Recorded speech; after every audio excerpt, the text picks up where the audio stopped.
Salam, salam damai sejahtera dan salam sehat selalu buat saudara-saudara yang terkasih di dalam Kristus Yesus.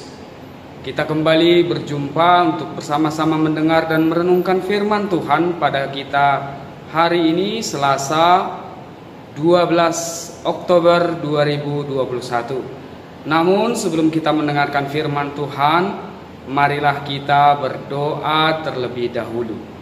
Kasih karunia dan damai sejahtera dari Allah Bapa kita dan dari Tuhan kita Yesus Kristus, itulah kiranya yang menyertai saudara sekalian. Amin.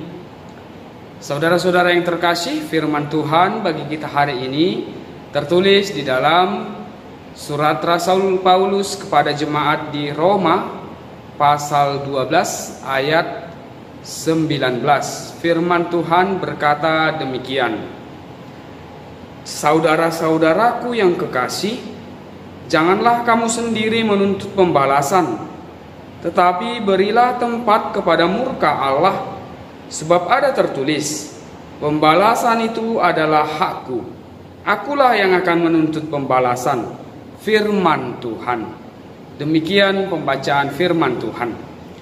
Saudara-saudara yang terkasih, apakah Anda pernah tersakiti atau mungkin saat ini sedang merasa sakit hati karena dilukai oleh orang lain di sekitar kita? Tentu setiap perasaan sakit hati bisa saja mendatangkan berbagai respon. Ada yang meresponnya dengan diam, ada yang meresponnya dengan keinginan atau niat untuk membalaskan dendam. Keinginan untuk membalas dengan maksud agar dia atau mereka yang telah menyakiti kita juga menjadi tersakiti. Dendam dalam realitanya tidak mendatangkan kebaikan. Pembalasan tidak menyelesaikan sakit hati. Sebaliknya malah semakin menambah rantai masalah yang tidak ada ujungnya. Niat pembalasan membuat hidup seseorang menjadi tidak tenang, dan pembalasan atau dendam membuat seseorang menjadi tidak produktif lagi karena dia telah diperbudak oleh perasaannya atau kesakit hatiannya. Oleh karena itu, sebagai orang yang percaya, saat ini kita diajak dan diingatkan untuk senantiasa mampu mengendalikan diri, mengendalikan hati, untuk tidak menjadi seseorang yang membalaskan kejahatan dengan kejahatan. Firman Tuhan bagi kita hari ini mengatakan bahwa pembalasan adalah hak Tuhan. Nats ini mengatakan bahwa pembalasan bukanlah hak kita. Pembalasan adalah hak Tuhan. Dan di dalam hal itulah kita meyakini bahwa Tuhan adalah Tuhan yang maha adil. Oleh karena itu, ketika seseorang menyakiti kita oleh karena kebenaran, yakinlah bahwa Allah juga merasakan apa yang sedang kita rasakan. Itu artinya bahwa karena kebenaran kita disakiti, yang disakitinya bukan hanya kita, tetapi Dia yang telah membenarkan kita itu, yaitu Allah.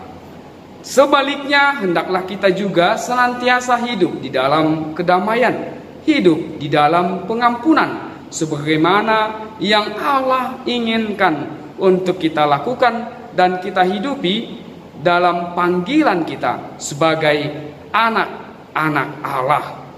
Demikian juga, jauhlah kiranya dari kehidupan kita sikap yang ingin menyakiti dengan niat yang menjahati orang lain, karena Tuhan juga adalah Allah yang melihat isi hati kita.